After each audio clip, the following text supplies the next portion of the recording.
stretch. Laying on your back.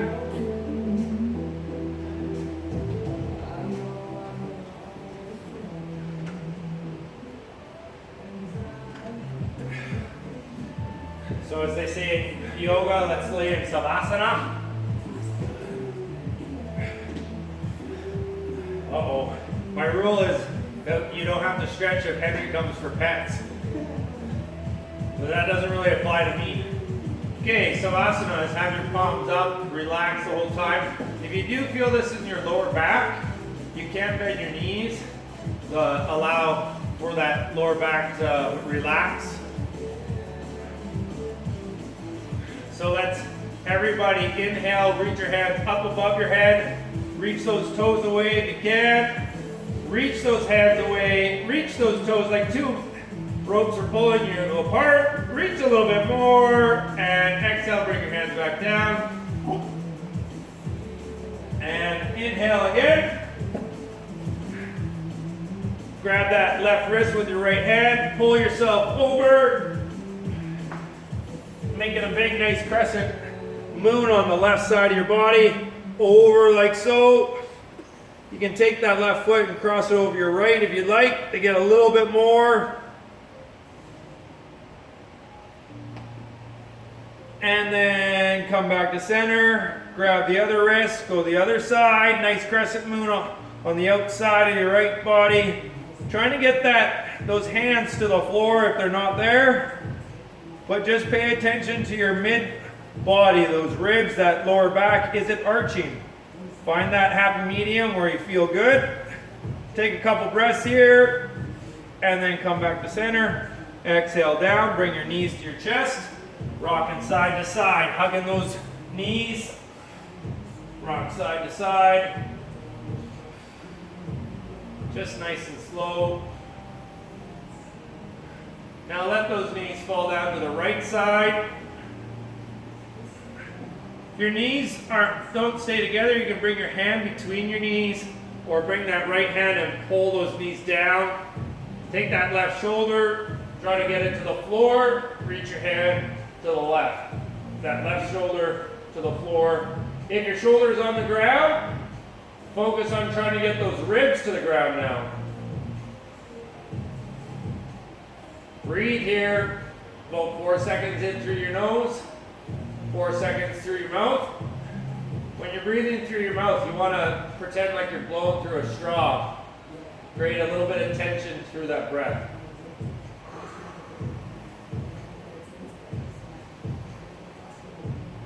Couple more breaths.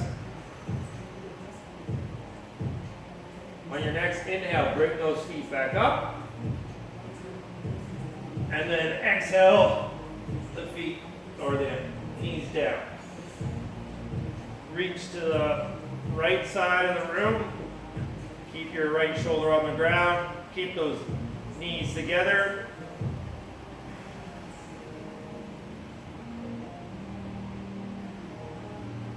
Again, 4 seconds in, 4 seconds out.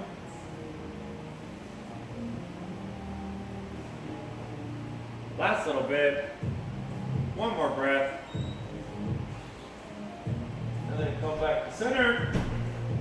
Rock forward and back.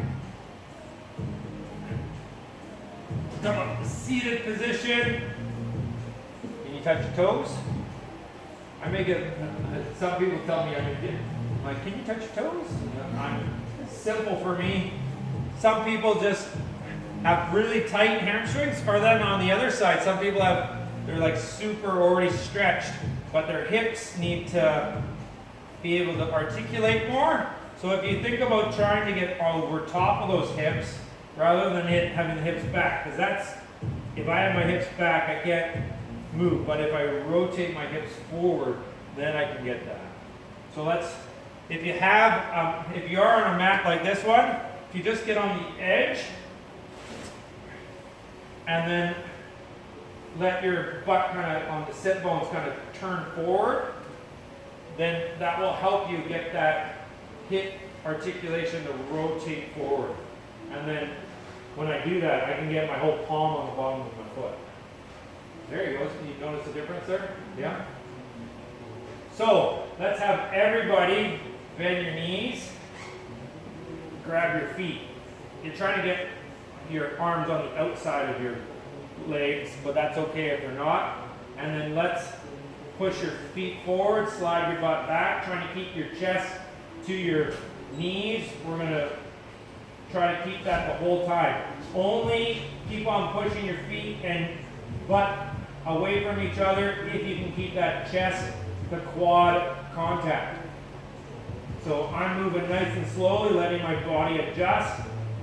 I actually don't feel this in the back of my legs. I feel it in my lower back because my hamstrings are quite mobile, but you're going to feel it somewhere. Some of you feel it in the top of your calves. Some of you feel it in the back of your knees. Some of you feel it in the belly of the hamstring. And then others, like me, feel it in the lower back. Keep on going. If you can, keep on breathing. And sitting up. Good job. Come over to all fours. Bum up in the air. Push those hands into the floor. Walking those heels back and forth.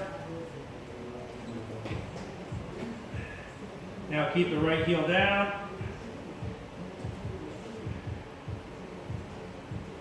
And then the left. Let's stretch out the calf a little bit more. Get those feet away from your hands. So you're trying to get like a more gradual downward dog instead of your bum way up in the air. You can get your heels to the floor easier that way. If they're farther away, you'll get more of a stretch for your calves. Now walk your feet to your hands, or maybe bring your hands to your feet. Bend your knees if you need to. Bring your hands to your knees. Inhale up, reach up, chest out, elbows back, and jazz hands. You don't have your toy. Where's your toy? High five, everyone. Zoom high five. YouTube high five.